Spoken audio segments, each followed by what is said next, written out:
Assalamualaikum warahmatullahi wabarakatuh.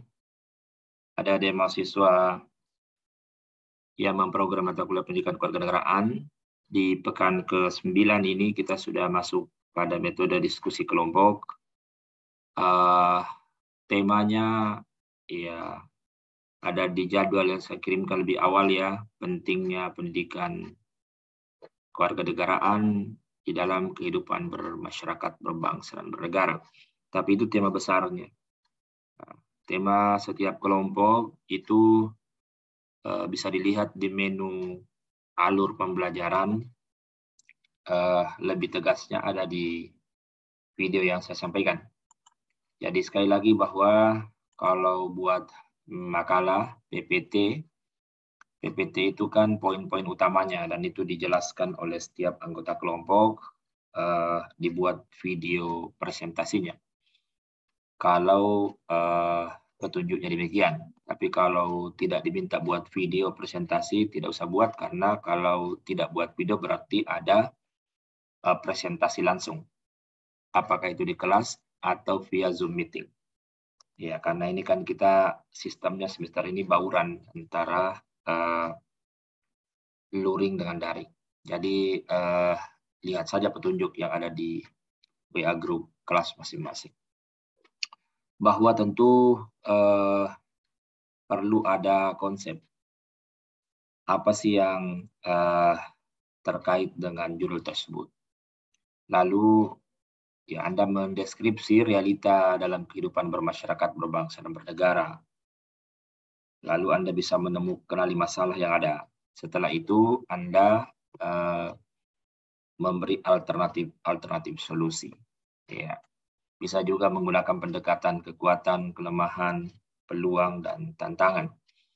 Nah, untuk kelompok 1, itu terkait ketaatan masyarakat terhadap peraturan lalu lintas. Nah, ini bahwa memang jalanan itu volumenya sudah tidak sebanding dengan volume kendaraan. Bahwa infrastruktur jalan itu terbatas. Tapi sebenarnya masalah yang terjadi di jalan raya bukan hanya persoalan fisik seperti itu. Tapi lebih pada bagaimana budaya masyarakat kita, ketaatan kita terhadap peraturan lalu lintas. Itulah yang akhirnya melahirkan kemacetan, melahirkan kesemrautan, lalu kemudian bisa terjadi kecelakaan di jalan raya. Itu nanti silakan Anda lihat, tentu ada patokan aturan. Ya, bagaimana Anda melihat itu, masalahnya di mana ya? Ada banyak jenis pelanggaran.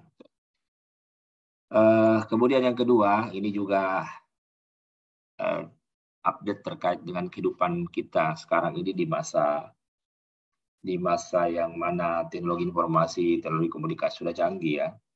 Jadi terbentuk masyarakat informasi yang tentu karakteristiknya sangat berbeda dengan tipe masyarakat sebelumnya, masyarakat agraris, masyarakat industri ya. Nah, informasi dan transaksi elektronik ini kan menjadi bagian dari kehidupan kita sekarang dan banyak hal yang kemudian bisa terjadi ya. Bisa terjadi hal-hal terkait dengan pencemaran nama baik, terkait dengan prestasi bisnis misalnya dan seterusnya.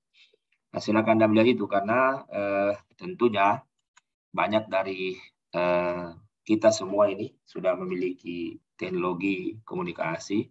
HP misalnya sudah lebih dari 1 kali ganti HP, tapi tidak memahami isi dari Undang-Undang Informasi dan Transaksi Elektronik. Apa yang diatur di dalam undang-undang itu dan seperti apa realita di dalam kehidupan bermasyarakat kita. Ya, karena media sosial itu kan di dalamnya ada banyak gurauan yang akhirnya bisa berujung pada masalah hukum. Ya, ada juga melihat bahwa undang-undang ini justru menjadi alat represif dari pemerintah. Ya, silakan nanti analisa di dalam.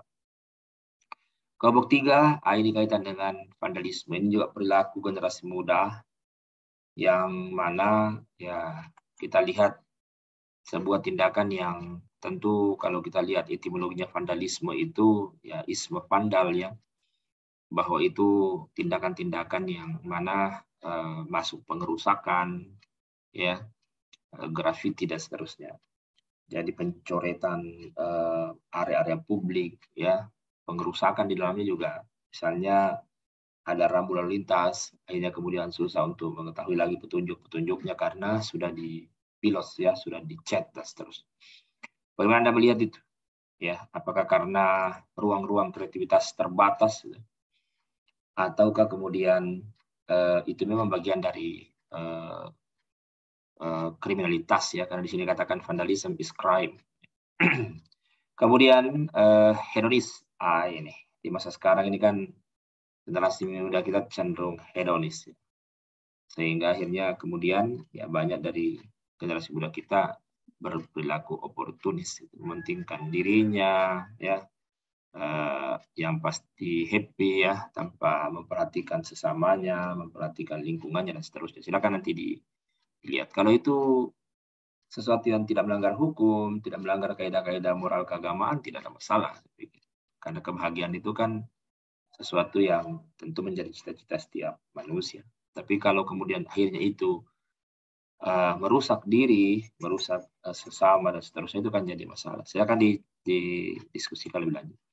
Kemudian kelompok 5 ini kaitannya dengan kekerasan dan perkelahian antar kelompok. Ini juga realita dalam kehidupan. Ada bullying, ya, dan seterusnya. Ya, kemudian yang ke-6-7 ini untuk 7 kelompok. Nah, ini kaitannya dengan fenomena LGBT di negara dengan ideologi Pancasila.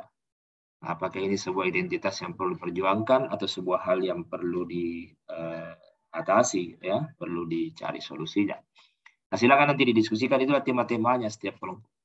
Ya, buat makalah PPT dan video presentasi seperti itu. Ya, kalau diperintahkan buat video presentasi, tapi kalau tidak berarti presentasi langsung, apakah di kelas atau di Zoom meeting. Baik, saya pikir cukup. Terima kasih. Assalamualaikum warahmatullahi wabarakatuh.